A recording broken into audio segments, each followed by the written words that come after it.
Assalamualaikum warahmatullahi wabarakatuh. Ketemu lagi di channel Rayu Farm dan kalian tahu saya lagi di mana ini? Di kandangnya Mas Tata. Di kandangnya Mas Tata lagi di Kajini Farm.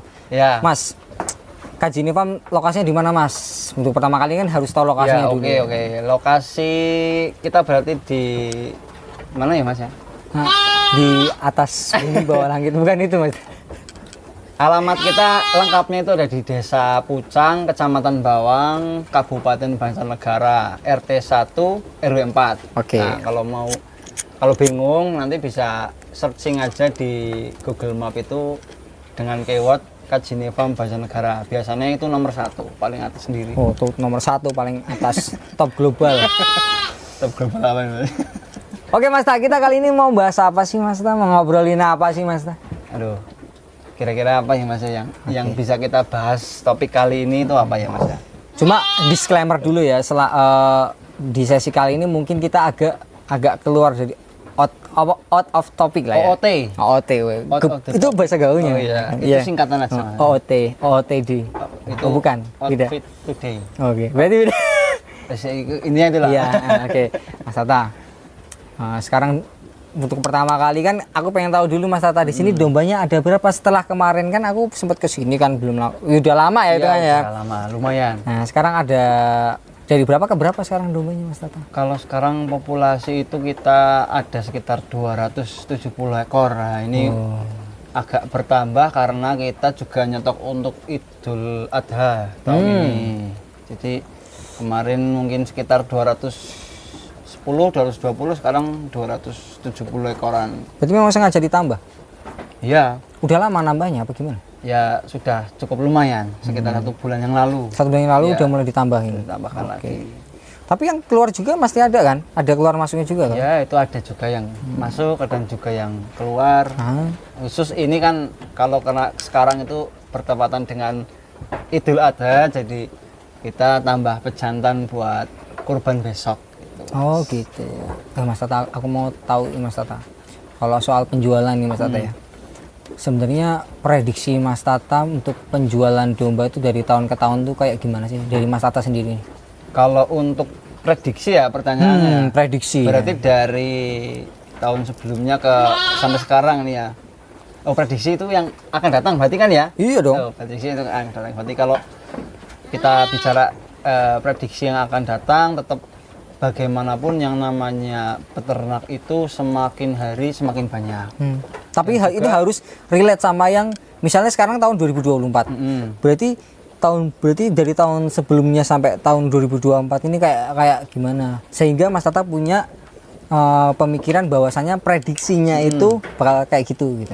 Ya, jadi ya memang saya katakan tadi dari tahun ke tahun memang euforia peternak dan juga para peternak lama dan juga peternak baru itu semakin tinggi. Jadi memang dampak kemarin COVID itu sangat terasa bagaimana teman-teman yang keluar di luar negeri, maksudnya itu perantau keluar di negeri kemudian pulang lagi ke Indonesia karena COVID, dan juga mereka mulai melirik sektor peternakan.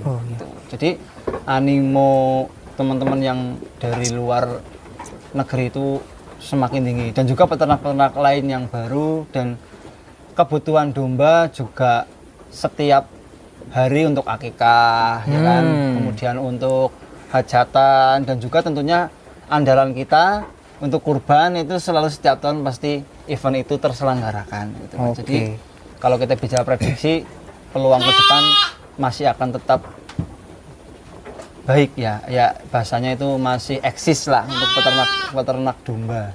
Kalau dibilang berhasil, sebenarnya Mas Tata itu bisa menganggap usaha Mas Tata ini berhasil apa enggak sih? Berhasil kan? Itu pertanyaan yang harusnya bukan saya yang jawab. Bagaimana? Itu saya tidak bisa mengklasifikasikan itu. Jadi orang lain yang menganggap. Saya belum menganggap kalau saya itu sukses. Saya masih belajar, Mas. Nah, sebenarnya aku tuh mau tanya Mas Tata, mau tanya apa? Gimana cara Mas Tata mengukur bahwasanya usaha Mas Tata ini dianggap berhasil atau tidak? Nah, aku tuh sebenarnya pengen tahu ukurannya tuh dari mana gitu Mas Tata. Oke, jadi kita bahas parameter keberhasilan ya. Parameternya. Menurut saya gitu kan. Pribadi kan? kalau menurut saya pribadi sih usaha itu bisa dikatakan berhasil ketika yang pertama dikenal oleh banyak orang. Yes. Karena yang namanya usaha kita kan mandiri, ya kan? Kita tidak kebergantungan dengan pemerintah ataupun instansi-instansi tertentu. Yes. Kemudian yang kedua, kita mempunyai jaringan yang luas. Oke. Itu merupakan sebuah, kalau menurut saya sebuah kesuksesan. Karena tanpa jaringan kita tidak bisa menjalankan bisnis ini. Betul. Kemudian yang ketiga itu biasanya kita bisa bertahan, mempertahankan peternakan kita dari awal kita merintis sampai sekarang dan seterusnya. Seperti itu kategori atau parameter yang bisa saya katakan berhasil itu seperti itu, Mas. Ya, kemudian yang keempat, ada yang keempat itu tentunya bermanfaat untuk orang lain. Seperti itu. Terkait dengan ilmu-ilmu yang kita punyai dan kita juga harus sharing dengan teman sejawat dan juga peternak-peternak yang lain. Seperti itu, Mas, kurang lebih ada 4 parameter menurut saya. Ada 4 parameter itulah ya. Nah, Mas Tata, kalau kita ngomong soal ini nih, misalnya ya, ada orang yang mau memulai usaha beternak, bener? Kalau semisal dia datang dari rakyat biasa, bukan rakyat biasa, masa orang yang pas-pasan lah ya. Sebenarnya kalau misalnya dia mau mulai usaha beternak ini, bisa nggak sih Mas Tata dia cuma ngandalin usaha beternak aja? Karena gini Mas Tata, setauku ya Mas Tata, kalau kita mau menjalankan usaha kan pasti harus ada usaha sampingan. Iya. Betul? Betul. Oke. Dari situ betul ya? Betul. Tapi usaha yang mereka jalankan pasti kan ada hasil tiap hari. Nah itu kan buat makan, buat apa, buat bayar listrik dan sebagainya kan harus pasti ada. Ya. Tapi kalau misal kita mengandalkan domba aja, domba tok loh ya, kita mengandalkan domba tok, terus buat kesehari-harian nih apa pas gitu loh Mas Tata. Apalagi kan kita harus bayar bulanan buat yang jaga kandang dan sebagainya.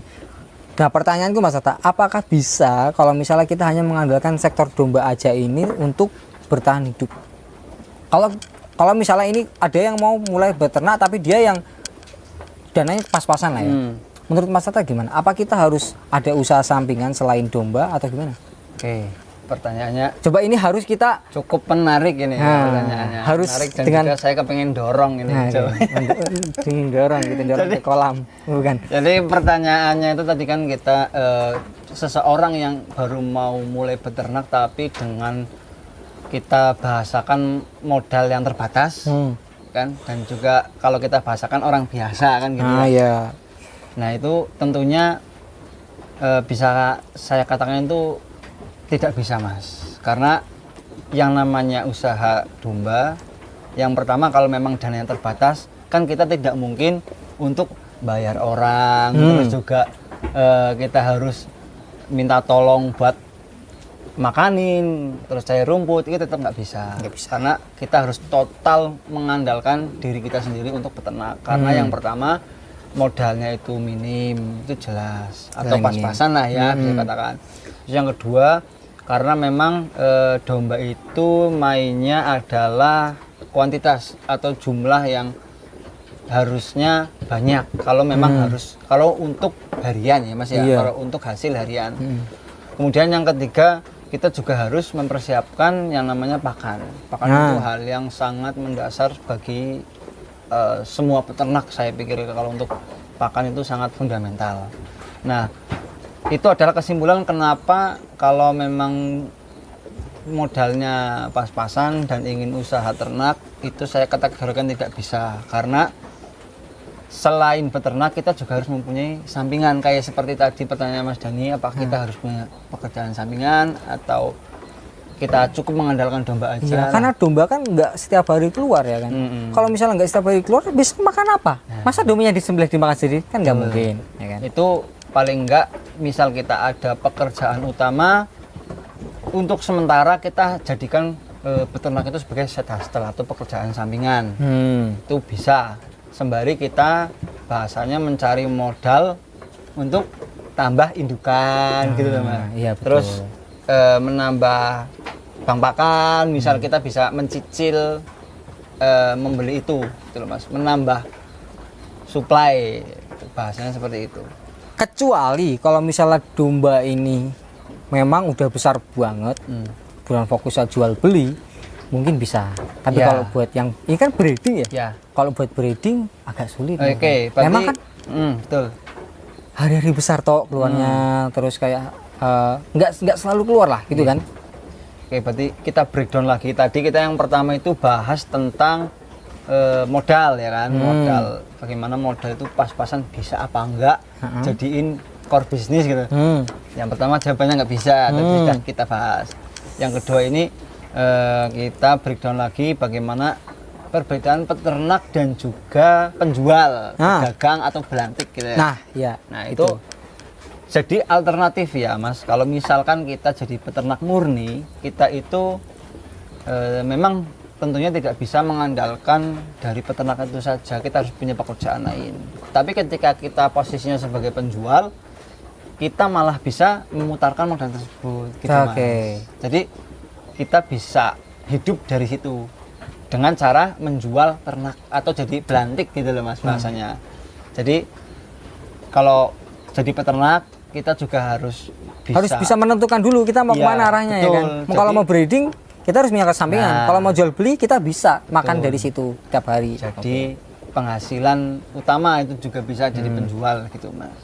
Jadi kita punya dua pembahasannya. Tadi pertama itu tentang bisa atau tidaknya menjadi core bisnis karena dengan modal yang pas-pasan. Kemudian yang kedua ini bisa untuk keseharian nggak sih, buat hidup keseharian sebagai peternak dan juga sebagai penjual. Jadi yang sebagai peternak kita harus pinter-pinter mengelola manajemen keuangan. Kemudian kalau mau pure sekalian kita harus jadi belantik. Belantik iya. Nah, gitu Mas Ta. Nah, belantik ya. Ini Mas Ta. Ya. Mas Tata sendiri kan di sini breeding nih. Kalau kita tarik tadi konsepnya Mas Tata, jawabannya Mas Tata, berarti Mas Tata harus punya usaha sampingan dong? Ada. Nah, kita kan tadi membahas bagaimana modalnya itu minim dan juga tentunya jumlah ternaknya itu nggak begitu banyak gitu loh. Yes, tuh. Tapi kalau ketika kita sudah bermain jumlah atau populasi yang lumayan banyak, itu bisa kita jadikan sebagai core bisnis Mas. Oh iya, itu kan udah kuantitinya udah banyak ya? Ya kita bisa kuantiti kan, ya tadi kan kita bahas kuantiti. Iya, gitu. tapi ini kuantitinya udah banyak gitu. Iya, ya, gitu Mas. Ya kan? Coba Mas Tata ada mungkin gini Mas Tata ya. Aku tahu di sini udah mulai lancar. Yang pertama itu. Ya. Mas Tata masih tertarik kalau misalnya Mas Tata ketiban uang nih. Ketiban uang lagi, jebret. Mas Tata mau sebenarnya ada bisnis lain selain domba ini yang mau diluncurkan atau masih stay buat nambah lagi gini Mas Tata? Ya, kalau untuk sejauh ini ya Mas, sejauh ini ketika saya dapat uang jatuh dari pesawat nih ya, misalnya 10M gitu. Karena memang saya bergeraknya di bidang peternakan, khususnya domba, ya saya tentunya akan mengembangkan usaha ini dengan modal tersebut. Jadi kalau untuk bisnis lain mungkin sudah ada gambaran, tapi untuk menjalankannya saya pribadi belum terpikirkan ke situ. Tentunya kita fokusnya mengembangkan tentang di sektor peternakan ini. Dengan produk-produk turunannya. Jadi yang tadi itu kesimpulannya gini Mas Tata. Kita harus yang tadi itu kita tarik kesimpulan dulu ya. Kalau misalnya modalnya sedikit, ini mau dibuat apa namanya? Mau dibuat usaha utama, jadi core bisnisnya mungkin itu bisa tapi mati. Oh enggak gitu. Masih hidup mati. Ini kayak yang di TikTok gitu kan, bisa tapi mati. Oh, gitu iya. ada kan? Ya, bisa tapi tapi kemungkinannya itu mungkin kecil banget ya Mas Tata ya. Jadi sulit lah. Tapi kalau misalnya besar mungkin bisa. Tapi kalau misalnya kecil kebanyakan sih susah ya kalau misalnya dijadiin core gitu ya kan. Mas Tata bilang soal produk turunan, betul? Produk turunan yang dimaksud Mas Tata yang kayak gimana sih? Nah, jadi produk turunan yang saya maksud itu kan jadi gini Mas, untuk sektor peternakan sendiri kan kita ada yang jadi benar-benar utama di Indonesia itu ada pedaging dan juga susu. Nah, tentunya yang pertama kalau untuk pedaging kita bisa bikinkan seperti steak, beef steak, terus juga daging kalengan gitu kan. Kita bisa bikinkan produk turunan seperti itu. Jadi kuliner gitu Nah, ya. kuliner jelas karena kita endingnya paling enggak ternak kalau sering diternak kan bisa potong, diambil dagingnya. Oke. Kemudian yang kedua kita ada yang susu milking. Nah, Oke. itu kita bisa bikin yang jelas susu murni kan, kita kemas.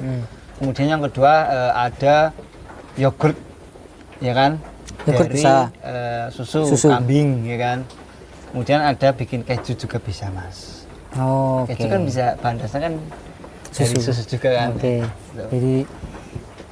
Jadi masih relate lah produk turunannya itu dari peternakan yang kurang lebih seperti itu mas. Oke. Kalau kita mengembangkan produk-produk turunannya. Mas Atta, biasanya kalau mendekati Idul Adha kan rame nih ya kan. Biasanya kita menjualnya ke daerah sini aja apa luar Jawa juga? Nah kalau untuk di tempat kami sih fokusnya itu memang di wilayah sini aja mas, sekitar Purbalingga, Banjarnegara, Purbalingga dan juga Purwokerto, Cilacap. Nah, kalau untuk di luar Jawa itu kan kita familiarnya itu banyak sekali yang bawa ke Jakarta mas. Ke Jakarta. Nah, kalau misalnya dibawa ke Jakarta nih Mas Tata, pasti kan harus hati-hati. Ya. Ada sesuatunya di hati-hatinya, ya kan? Ya. Nah itu kan. Nah, jadi dari Mas Tata sendiri itu sebenarnya apa yang perlu dipertimbangkan ketika mau menjual ke sana, keluar pulau? Keluar apa? Ya masih di Pulau Jawa. Ya masih di Pulau Jawa, Ya, cuma kan jauh-jauh gitu. di provinsi DKI Jakarta. Ya. Ya, Apa yang jadi, perlu dipertimbangkan tuh Mas Tata? Nah, lumayan ya saya pribadi ada beberapa pengalaman yang temen yang menawarkan bahwa ternaknya itu daripada dijual di sini murah dan juga jual di sana harganya jelas mahal, untungnya banyak banget, 2 kali lipat dan sebagainya. Nah mungkin ada beberapa hal yang memang harus diwaspadai Mas Jani. Oh, diwaspadai. Kita tidak boleh tergiur dengan bahasa pemantik seperti itu karena Pemantik maksudnya gimana? ya kita tertarik, kita mempunyai ketertarikan untuk menjual ke orang tersebut karena kita juga harus memastikan yang pertama apakah dia itu adalah orang yang amanah, itu yang pertama. Yang kedua berkaitan dengan amanah tentunya tentang pembayaran mas. Pembayaran nanti kita harus mewaspadai apakah orang ini akan membawa ternak kita itu dengan membayar secara cash atau tidak kan. Nah kemudian yang ketiga itu terkait dengan ternak kita harus waspada ketika ternak kita dibawa dan juga kita juga harus tahu dibawanya kapan, sampai sana juga kita harus dapat informasi sampai Jakarta itu kapan gitu loh. Jadi kita jangan sampai tergiur dengan janji-janji dan juga ucapan manis gitu. Karena nggak semua orang yang mau membawa ke Jakarta itu dia punya lapak di sana mas. Jadi misal saya ternak, Mas Dani di sana di Jakarta punya lapak. Lah Mas Dani ke sini tempat saya beli domba di sini. Bayar cash dan juga Mas Dani punya lapak di sana. Oke, saya deal-deal aja karena memang di sana punya lapak. Terus juga tentang pembayaran Mas Dani cash. Kan kita sama-sama enak. Tapi disclaimer dulu ya. Jadi di Rahayu Farm ini ya kan sama promosi ini. Di Rahayu Farm ini orang-orang udah kredibilitas semua. Jadi ketika kalian mau transaksi lewat Rahayu Farm misalnya, kalian mau transfer duluan, Rahayu Farm jamin aman. 100% ya. 100%. Karena yang kita review itu semuanya 100% manusia, bukan bot gitu. Jadi aman lah. Pokoknya Rahayu Farm bisa diandalin di sini. Oke, lanjut. Ya, jadi kayak gitu Mas. Karena semua orang yang ingin bawa ternak kita ke Jakarta itu belum tentu dia punya lapak di sana. Belum tentu dia juga punya saudara, kenalan atau orang-orang yang bisa dipercaya. Mas. Jadi memang kita harus mengecek benar-benar ini orang ini nih bener apa enggak. Dan juga tentunya kita yang kita nomor satu kan adalah tentang payment. pembayaran. Jangan sampai dibawa ke sana entah itu nggak jadi apa sebagainya kan. Itu banyak sekali kasus yang seperti itu, Mas. Peternak dibawa dulu. Ketika katanya sudah lunas semua, pembayaran ini 50% dulu ya. Ternyata setelah beberapa tahun, 3 tahun, 4 tahun, 5 tahun nggak keluar. Itu kan sama aja kita bunuh diri gitu, Iya, Mas, betul, ya kan? Mas Tata. Karena uang itu pasti kita ingin pakai juga untuk muter dengan kebutuhan yang lainnya. Iya pasti dong, ya kan? Makanya kita harus jelilah, jangan termakan oleh janji manis. Kita cek dulu orangnya, kita lihat track recordnya, baru kalau misal bagus kita kasihkan. Kalau enggak, kita jangan berani lah. Iya. Ya kan? Tapi kalau lewat Rahayu Farm, kalian mau transfer dulu tuh boleh, aman pokoknya. Iya. Kalian kontak aja Rahayu Farm, nanti Rahayu Farm yang cek ke lokasi, kalian bisa melalui Rahayu Farm, jebret transaksi oke, kalian harus transfer dulu. Iya. Kita nggak mau kirim domba dulu karena bahaya ya kan. Iya. Kalau transfer kita udah tahu kredibilitas dari farm-farm yang udah kami review gitu, Cok. Oke Mas Tata, buat the last question nih Mas Tata ya kan. The last question, aku mau tahu menurut Mas Tata nih. Aku mau tahu kalau misalnya anak-anak muda ya, bukan orang tua nih. Anak-anak muda yang mau memulai domba itu menurut Mas Tata kayak gimana sih? Kan malu, itu kadang malu gitu loh. Anak-anak muda mau memulai domba gitu kayak bisnis apaan sih gitu. Menurut Mas Tata kayak gimana? Ini cukup menguras energi sekali menjawabnya. Aduh. Iya, kan pakai tekanan gitu. Jadi untuk teman-teman yang ingin mulai ternak, khususnya kalau sekarang kalau nggak salah itu sudah generasi Z ya Mas ya. Ini Z sekarang udah Z. Z yang memang kebanyakan itu generasi yang katanya itu banyak sekali yang suka protes gitu. Dan katanya udah mulai kritis dengan kehidupan gitu. Apakah dengan beternak semua masalah terselesaikan kan gitu kan? Karena generasi itu misalnya kritis, wah ini bisa nggak ya ternak ini, takut-takut gini dulu, bisa nggak ya gitu kira-kira lah. Kalau untuk ke depan, karena memang saya pribadi juga kalau masalah beternak itu masih tergantung sangat relatif muda itu usianya Mas. Kalau untuk saya kebanyakan kan kita lihat peternakan usia lanjut ya 40 up lah ya 40 up, karena memang ketertarikan saya di situ. Dan juga prediksi ke depan makin banyak kebutuhan karena populasi manusia itu semakin bertambah, kayak akikah, terus kurban dan sebagainya. Kalau anak muda itu nggak mau beternak domba atau kambing lah, nanti ketika kita melihat ke depan generasi penerusnya itu siapa lagi Mas gitu. Iya. Jadi, betul. Nggak cuma berternak aja, tapi bertani juga bisa. Semakin lama semakin hilang generasinya gitu Mas. Jadi siapa yang mau bertani kan akhirnya kan? Nggak ada yang mau bertani. Sekarang tanah itu udah jadi rumah semua. Iya sih. Udah nggak ada yang mau dimakan. Kita makan cor-coran sama besi itu paling. Nah, kan mangkrikil.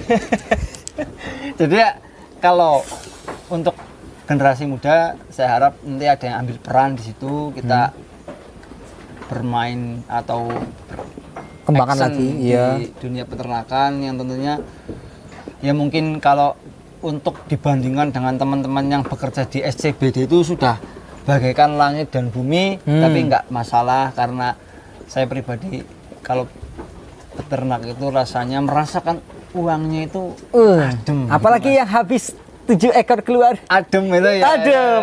Terus langsung ya Mas. Nah, itu enak banget. Itu enak sumpah. Ya, pokoknya bahasa itu bertani dan berternak itu adalah menurut saya itu hal yang sangat adem. Bagaimana kita merasakan uang dari situ tuh adem gitu. Bahasanya gimana ya? Saya nggak bisa mendeskripsikan, tapi intinya adem. Yang jelas enak gitu. The shit man. Oke, segitu aja sih konten dari kita kali ini. Gue pembicaraan saya sama Mas Tata dan terima kasih Mas Tata terima kasih Mas Tata atas waktunya. Terima kasih banget. Sama-sama. Buat di next video aku mau bikin lagi video sama Mas Tata yang berkaitan dengan apa ya Mas Tata ya? Mungkin ke arah yang lebih kontroversial gitu ya kan. Mas Tata mau speak up nih sesuatu, makanya kalian jangan berpaling dari Rahayu Farm, jangan lupa subscribe juga. Dan disclaimer lagi, Kalian kalau mau transaksi melewati Rayu Farm itu aman, tenang aja. Karena di sini Rayu Farm itu udah sampai se-Jawa Tengah tuh udah tahu Rayu Farm semua aja gitu. Jadi aman lah di sini ya kan. OTW Jateng 1 ya. Oh ya, catat 1 dong. Gitu. Makasih kalian udah nonton. Jangan lupa like, komen, dan subscribe. Saya Dani dan Tata. mengucapkan terima kasih dan mohon maaf lahir dan batin. See you next time. Peace. Amen.